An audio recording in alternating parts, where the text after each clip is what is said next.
राना सनौला साहब, ये जो हम वक्फे से पहले बात कर रहे थे कि आटा महंगा हो रहा है और जो किसान है उसको गंदम का मुनासिब रेट मिलना चाहिए, लेकिन मैंने इशारा किया कि ये जो इंडिया जो है पानी छोड़ रहा है आजकल दरियाओं में और रावी में, चनाब में, सतलुज में पानी जो है वो बढ़ता जा रहा है और फसलें तबाह हो रही हैं। तो कुछ अरसे के बाद आपको ख़तरा नज़र नहीं आ रहा कि इतनी बड़ी तादाद में हमारी फसलें भी तबाह हो रही हैं, तो ग़िज़ाई किल्लत जो है उसका बहरान जो है वो सामने खड़ा नज़र आ रहा है? देखिए, ये क्लाइमेट चेंज की वजह से ये सारा हो रहा है जिस तरह से माहिरीन बता रहे हैं। और ये महसूस या अंदाज़ा ये हो रहा है कि ये अब हर साल का मसला होगा। ये इस साल जो पानी आया है, हो सकता है अगले साल इससे ज़्यादा या कम अज़ कम इतना ज़रूर आए। इसका एक ही हल है कि आप जो है वो रेज़रवायर बनाएं, ताकि जब पानी ज़्यादा हो आप उसको रोक लें, महफूज कर लें, सैलाब से भी बच जाएंगे। और उसके बाद जब ज़रूरत हो तो उस पानी को इस्तेमाल करें और आप पानी की शॉर्टेज से भी तो जो है वो पानी बच के जाएंगे। नए ज़खायर की ज़्यादा ज़रूरत है या नए सूबे बनाने की हमें ज़्यादा ज़रूरत है? जी, मैं समझता हूँ कि पानी के रेज़रवायर बनाने की ज़्यादा ज़रूरत है। हमें सतलज पे भी बनाना चाहिए और उसके बाद चनाब पे तो बहुत ज़्यादा ज़रूरी है। रावी का भी इस वक्त जो सूरत हाल है उसके ऊपर भी हमें जो है वो ऐसे रेज़रवायर बनाने चाहिए कि सैलाब में भी कमी आ जाए और उसके बाद जो है वो पानी की शॉर्टेज को भी जो है वो काबू पाया जा सके। जी उमैर न्याजी साहब, इस पे आपका क्या ख्याल है इस मामले पे कि हमें पानी के नए ज़खायर जो हैं, यानी कि नए डैम, छोटे डैम उनकी तरफ तवज्जो देनी चाहिए, या आजकल कुछ लोग कह रहे हैं जी अगर आप कुछ 14-15 नए सूबे बना दें तो बड़े मसले हल हो जाएंगे?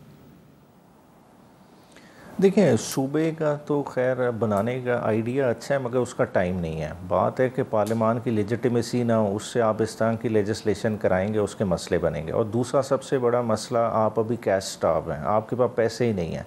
नए सूबे बनाएंगे, उनके सेक्रेटेरिएट खड़े करने, बुनियादी इंफ्रास्ट्रक्चर खड़ा करना, वो वाइबल ही नहीं होगा। अभी शॉर्ट टर्म मेजर यही है कि आप अपने रेजर्वॉयर्स को खड़ा करें। इमरान खान ने भी अपनी गवर्नमेंट में डेकेड्स ऑफ डैम का प्रोजेक्ट दिया था। अगर वो उसी कॉन्टीन्यूटी से रहता तो आज हम बहुत बेहतर पोजीशन में होते। आज कम से कम यही करें। देखें, चिन्योट के मकाम पे आपका एक नेचुरल पहाड़ियाँ मौजूद हैं, आपको फ़ौरन फिल फॉर हुकूमत वक्त को उधर जो है ना डैम अपना बैराज बनाना चाहिए। इस तरह दरियाए सिंध पे कम से कम एक आधा और बैराज बनाएं। ख़ुद देखें कि बिलियंस ऑफ डॉलर्स का पानी हम इस सीज़न में ज़ाया कर रहे हैं, जो कि हमारा कोई 29,000 मिलियन एकड़ फीट पानी, 29 मिलियन एकड़ फीट पानी हर साल चला जाता है समंदर की नज़र, और उसकी वैल्यू करें तो वो 30 बिलियन डॉलर्स बनता है। तो जो मुल्क 30 बिलियन डॉलर खाली समंदर बुर्द कर रहा हो, तो ख़ुद देखें कि उसकी प्रायोरिटीज़ क्या हैं। अच्छा राना साहब, ये बताएं कि आपने पिछले दिनों एक मीडिया टॉक में ये जो नए सूबों का मामला है इसको एक शोशा करार दिया है, उसकी क्या वजह, क्यों आपके ख्याल में शोशा क्यों है? देखें, इसमें जो सूबे बनाने का अमल है इसमें हमने देर कर दी है। अब सूबों की अपनी एक शनाख्त जो है ना वो बन चुकी है और पंजाब में ज़रा ये सोच कम है, दूसरे सूबों में ये बात जो है वो बहुत ज़्यादा जो है वो क़ुव्वत के साथ शरायत कर गई है। अब सिंध जो है, अब सिंध को तकसीम करने पे जब आप जाएंगे तो वहाँ पे बड़ा एक झगड़ा होगा वहाँ पे। इसी तरह से जो है वो बलूचिस्तान और KPK में भी ये आसान नहीं होगा। तो इसलिए ये बिल्कुल उमैर नियाज़ी साहब ने बात दुरुस्त किया कि ये वक्त भी नहीं है।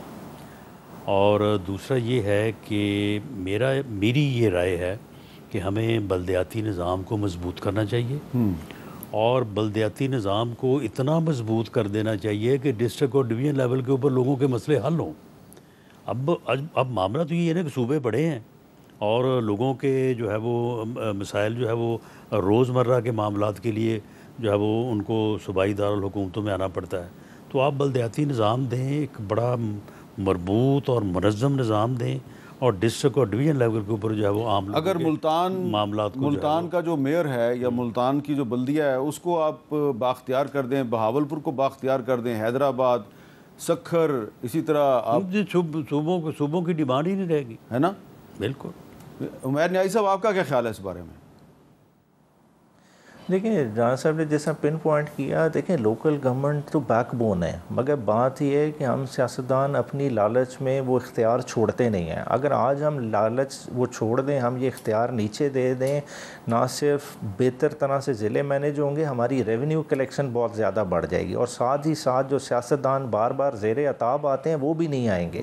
बात है हमारी रेलेवेंस थोड़ी कम होगी जब लेजिस्लेटर को देखा जाएगा कि इसका काम लेजिस्लेशन है, इसका काम सड़कें बनाना नहीं है, तो बहुत सारे मसाइल से बच जाएगा सियासतदान भी। वाह, देखें जी, मैं नाजरीन आपने एक चीज़ नोटिस किया है कि जब हम अवामी मसाइल पे बात करते हैं तो राना सनाउल्लाह और उमैर नियाज़ी साहब के जो ख्यालात हैं उसमें आपको 90% से भी ज़्यादा आपको यकसानियत नज़र आती है, इत्तेफाक राय नज़र आता है। लेकिन जब हम बात सिर्फ उनके सियासी इख्तलाफ की करेंगे तो ज़ाहिर बात है वो अपनी अपनी पोजीशन पे डटे रहेंगे। तो मैं आखिर में आज एक शख्सियत जो है, बहुत शख्सियत तहरीक पाकिस्तान में उनका किरदार था, उनका जिक्र करना चाहता हूँ। उनका नाम था अकबर बुख्ती, जो बलूचिस्तान के साबिक गवर्नर भी थे और वज़ीर आला भी थे और कायद आज़म मोहम्मद अली जिन्ना के साथ तहरीक पाकिस्तान में शामिल थे, और सियासत का आगाज़ उन्होंने कायद आज़म की मुस्लिम लीग से किया था। लेकिन आज अकबर बुख्ती साहब जो हैं वो किस चीज़ की अलामत है वो मुझे बताने की ज़रूरत नहीं है। तो बताना सिर्फ ये है कि ये जो पॉलिटिकल विक्टिमाइजेशन होती है, जो सियासतदान जो हैं उनको जब आप विक्टिमाइज़ करते हैं, जेलों में डालते हैं, तो फिर जो सूरत हाल बनती है वो यही है कि अकबर बुख्ती साहब की जो शहादत है, उनकी जो मौत है, वो आज भी इतने साल गुजरने के बाद रियासत के लिए एक मसला बनी हुई है।